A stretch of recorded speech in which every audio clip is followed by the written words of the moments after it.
Mais... Ah les gars, on est quel jour? Août. T'es sûr? Ouais. Je crois. Oui. Dis-moi. Putain non les gars, c'est la rentrée. Du coup, tu prends sa mallette. Ah, si tu veux, vas-y. Oh, je vais te défoncer, gros. Ça Je vais te défoncer. C'était la fête. Vas-y.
Bonjour à tous, vous regardez la saison 2 du Rému News et ça commence maintenant.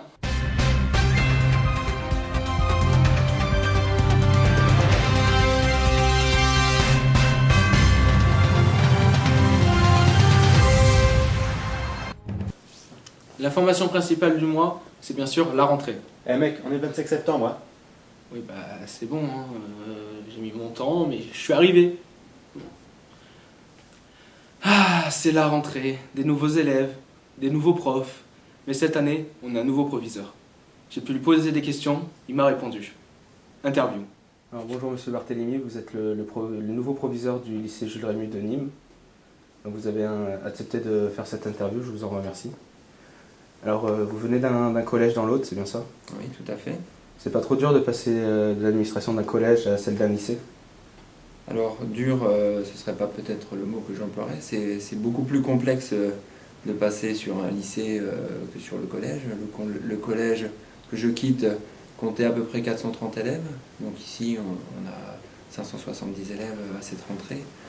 Mais la grosse différence, elle est surtout au niveau du nombre de personnel, puisque le collège comprenait à peu près une cinquantaine de personnels. Là, ici, on a une centaine de personnels, tout confondus, professeurs, administratifs, agents techniques, etc. Il y a cette particularité-là, puis il y a aussi la particularité du professionnel avec l'ensemble des formations qui sont proposées, la diversité, les ateliers, l'enseignement professionnel, l'enseignement général. Toutes ces choses sont à assimiler pour moi puisqu'elles sont nouvelles. Et en plus viennent s'ajouter les formations qui sont proposées en apprentissage, l'intervention du Greta dans le lycée, donc ça fait beaucoup de changements. Donc je ne dirais pas que c'est dur, mais disons que c'est complexe à assimiler. D'accord. Et Jules Rému, c'était votre premier choix et le lycée professionnel? Alors, j'ai fait l'ensemble de ma carrière en collège, donc j'en suis à peu près 8 années en tant que chef d'établissement. Avant ça, j'étais professeur de sciences physiques pendant 13 ans. Donc je vais pas tarder à avoir je vais avoir mes 20 années d'enseignement, on va dire, en tant que titulaire. J'ai toujours été dans les collèges et c'est vrai que j'en avais une bonne maîtrise, mais aussi la volonté de passer à autre chose. Donc le lycée professionnel, c'était mon premier vœu en termes de structure. Le lycée Jules Rému n'apparaissait pas du tout dans mes vœux, mais en l'occurrence, aucun lycée n'apparaissait dans mes vœux. J'ai fait des vœux sur tous les lycées professionnels de l'Académie de Montpellier, à partir de la 2e catégorie jusqu'à autre plus haut, quoi. D'accord. Voilà. Mais je ne m'attendais pas à arriver sur ce lycée, parce que c'est un lycée qui est quand même un gros lycée pour moi. Et donc je suis ravi d'avoir obtenu la direction de ce lycée. D'accord. Et du coup, vous avez des projets pour le lycée? Alors pour le moment, comme je l'ai dit un peu à la question précédente, j'essaie déjà d'assimiler toute la complexité. les projets du lycée, je m'applique pour le moment à respecter ce qui a été voté par le conseil d'administration en termes de projet d'établissement. Je m'applique aussi à appliquer les directives qui sont à la fois académiques et nationales. Et on verra après sur quel projet en particulier je vais me diriger. Moi j'ai une sensibilité plus particulière sur ce qui est un peu du domaine du numérique. Donc si j'ai envie de faire avancer les choses là rapidement, c'est ce qui concerne le site internet du lycée. J'ai commencé à m'y pencher. Je pense qu'il y a des choses à améliorer dans sa structure, le rendre peut-être un peu plus vivant. Mais pour faire ça, il va me falloir la collaboration des professeurs, parce que pour rendre le site vivant, il faut publier. Voilà, donc il y a ce côté-là. J'ai envie aussi d'essayer de faire des choses en direction des familles. Donc là, par exemple, on organise une réunion parents-professeurs en tout début d'année, vendredi prochain. Donc c'est nouveau, les professeurs ici ne l'ont jamais fait. C'est une réunion collective, c'est pas une réunion individuelle. Donc pour inviter les familles à rentrer dans le lycée, pas forcément pour recevoir un bulletin ou pour parler de leur enfant, mais là pour parler de la structure du lycée pro, puisque comme moi, pour beaucoup, ils la découvrent et c'est pas facile à assimiler toutes les particularités qui sont liées aux examens, comment est-ce qu'on obtient un bac pro, la certification intermédiaire également, le contrôle continu en cours de formation, les périodes de formation au milieu professionnel, tout ça sont des choses que les parents ne maîtrisent pas vraiment et qui me semblent nécessaires pour pouvoir suivre correctement la scolarité de leur enfant. D'accord. Supportez-vous la sonnerie du lycée et comptez-vous la changer? Alors, donc, la sonnerie du lycée, je quitte un collège qui était classé monument historique, qui était, je crois, j'en suis sûr, même le premier collège de Carcassonne public, donc qui avait une sonnerie d'époque, donc c'est-à-dire la cloche, pour faire simple. Une cloche qui retentissait à chaque heure, et c'est vrai que c'était particulièrement agressif, et là je la supportais très très mal. En arrivant ici, j'ai trouvé à la limite que le son produit par la sonnerie ici était beaucoup plus mélodieux que l'ancienne sonnerie que je connaissais. Après, j'ai aussi comparé avec la sonnerie du lycée d'en face, qui est assez jolie aussi, un petit morceau de piano, c'est plus doux. Alors pourquoi pas la faire évoluer, mais ça serait une proposition qui pourrait être faite par les lycéens à travers les instances où ils sont représentés. Pourquoi pas? Je ne connais pas après la technique de cette sonnerie, si on peut y mettre des sons particuliers, si on peut proposer des choses, et si on peut le faire, pourquoi pas? D'accord. Le contact avec les élèves est-il quelque chose d'important à vos yeux? Bien sûr, le contact il est important pour moi avec les élèves. En tant que principal, je recevais de manière très très régulière des élèves pour des problèmes ou bien tout simplement pour discuter avec des délégués de classe notamment. Depuis que je suis ici, je m'applique à être présent le plus souvent possible au moment des mouvements des élèves à l'entrée ou pendant les récréations, parce que justement j'ai envie de les connaître, de les découvrir, parce que c'est aussi là un changement en termes de public, pour voir un petit peu comment ils fonctionnent. Donc ça m'importe beaucoup d'avoir des rapports avec les élèves qui soient des rapports d'échange et pas forcément que je rencontre les élèves uniquement lorsqu'ils ont des difficultés avec le lycée. D'accord. La fonction de proviseur vous oblige-t-elle à porter des cravates ainsi que des chaussettes les plus originales? Alors la cravate, je m'oblige à la porter. Je ne la portais pas quand j'étais principal, très rarement en tout cas. Je me dis que là je suis quand même à la tête d'un établissement important et qu'en termes de représentation, il est important que je porte une cravate puisque bon, je suis quand même le représentant de l'établissement dès que je me rends à l'extérieur. Et on a des visiteurs réguliers, comme je le disais tout à l'heure, on accueille des gens pour le Greta, on va accueillir des gens qui vont venir faire des formations par apprentissage. Donc à un moment, je suis quand même le principal représentant de l'établissement. Donc je m'appliquerai aussi à porter la cravate autant que possible. Peut-être pas le vendredi, ou peut-être pas le mercredi après-midi, je ne sais pas encore quelle va être l'habitude que je vais prendre. Après les chaussettes, donc j'ai compris qu'elles ne concernaient pas les miennes, parce que je n'ai pas trouvé d'originalité dans les miennes. Mais en effet, j'ai eu l'occasion de voir des photos de Eric Gélis, donc mon prédécesseur. Je l'ai vu porter aussi des vestes de costume assez colorées.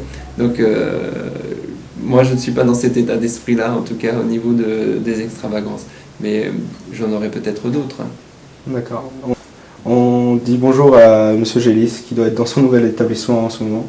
Voilà, qui est à Carcassonne d'ailleurs. À Carcassonne. On s'est croisés. Vous êtes... Pensez-vous que le contrôle des carnets est-il vraiment utile? L'ouverture des portes à des heures fixes par rapport au plan Vigipirate. Alors le contrôle des carnets, il me semble indispensable pour la sécurité des élèves.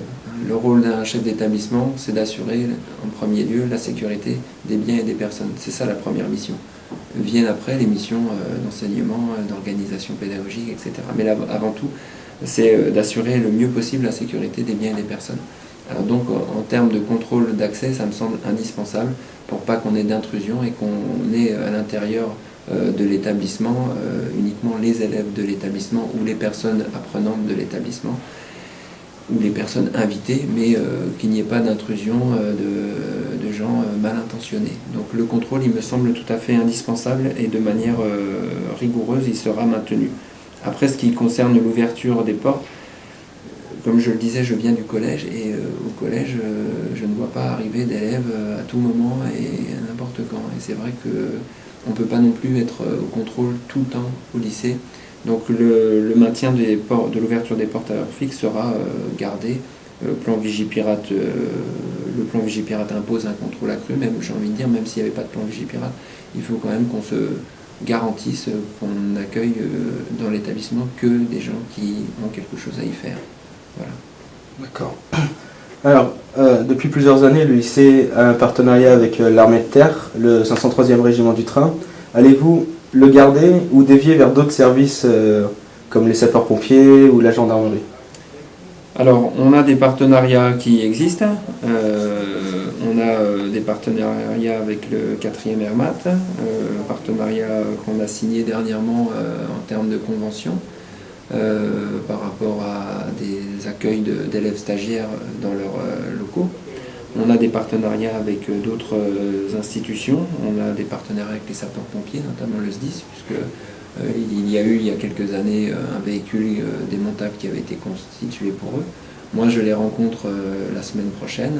On va poursuivre les partenariats, qui soient des partenariats soit d'accueil de stagiaires, mais aussi des partenariats pour recevoir du matériel des pompiers ou de l'armée pour faire de la maintenance et avoir un petit peu de la matière pour certaines filières ou sections, on va dire, en MVTR ou en TP, où ils ont besoin d'avoir de la matière pour s'entraîner et travailler. Voilà. Donc après, est-ce qu'on aura des partenariats avec la gendarmerie? C'est pas pour le moment dans les tuyaux, mais pourquoi pas. On a aussi des partenariats avec des entreprises privées, parce qu'on a un partenariat avec Peugeot.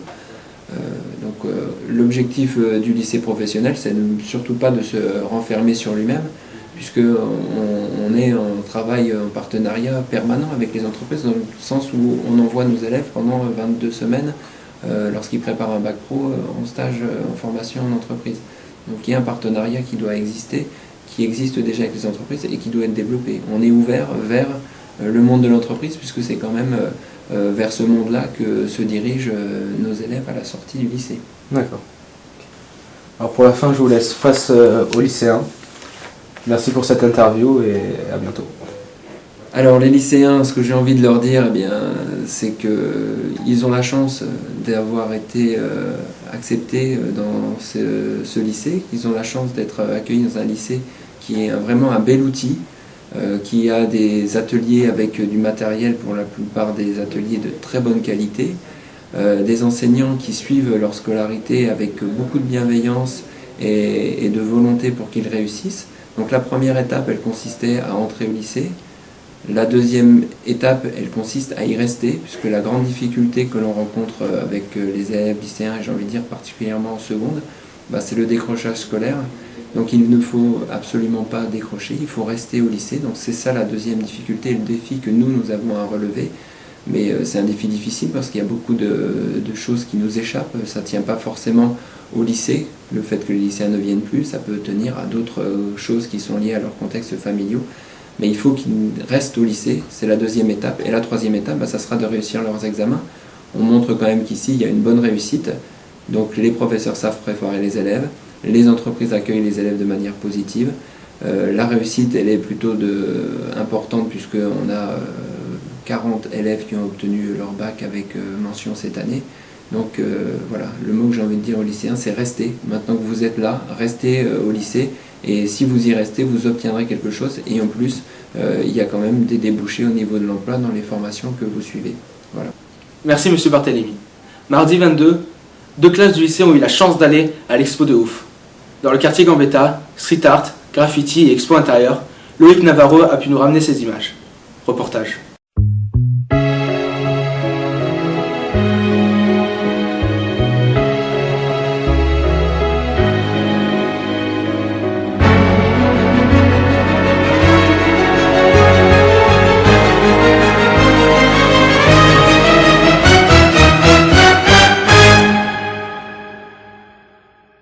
This is a man's world. This is a man's world. But it wouldn't mean nothing, nothing without a woman or a girl. You see, man made the cars to take us over the road. Man made the trains to carry the heavy load. Man made the electric light to take us out of the dark. Man made the boat for the water like no one made the earth. This is a man's world, a man's world. But it wouldn't mean nothing, nothing without a woman or a girl.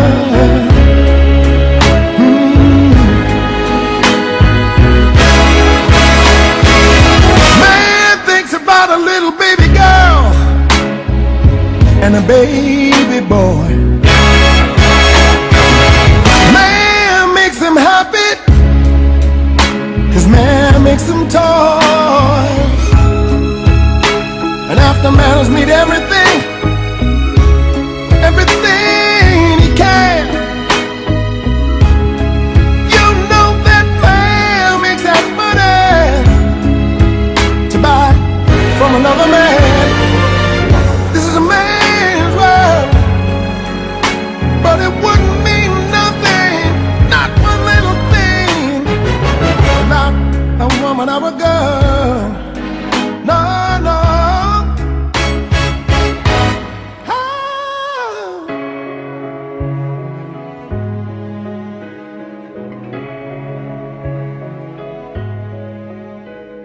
The world would mean nothing without a woman. Merci à tous de nous avoir suivis. Je vous donne rendez-vous le mois prochain pour un nouveau Rémi News. Je remercie Loïc Navarro de m'avoir accompagné sur ce tournage. Mon pays c'est la terre, mon village l'Occitanie, la garrigue c'est le lit où je dors avec toi la nuit.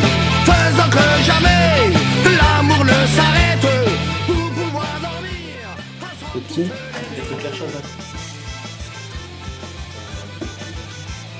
Bonsoir. Voilà. Dans le quartier Gambetta,